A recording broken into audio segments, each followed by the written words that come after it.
لبيك اللهم لبيك لبيك।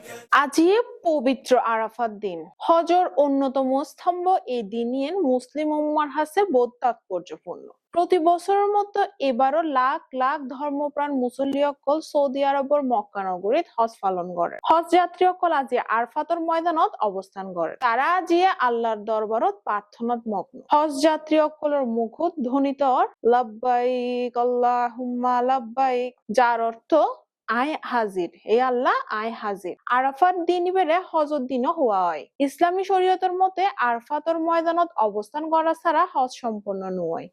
এই দিনত মহানবী হযরত মুহাম্মদ সাল্লাল্লাহু আলাইহি ওয়াসাল্লাম বিদায় হজের সময় ঐতিহাসিক খুতবা প্রদান করেছিল, যা আইজও মানবাধিকার ও ন্যায়ের এক অন্যান্য দলিল হিসেবে বিবেচিত হয়। যারা হজত যাইতে না পারে তারা লাইও এই দিন নিয়ে বোধ ফজিলতপূর্ণ। এই দিনত রোজা রাখিলে আগর ও পরের এক বছরের গুনাহ মাফ হয়ে যায় বলিয়ে না হাদিসত উল্লেখ আছে। মুসলিম বিশ্ব আজি এই দিন নিয়ে গভীর শ্রদ্ধা, ভক্তি ও আত্মশুদ্ধির মাধ্যমে পালন করে।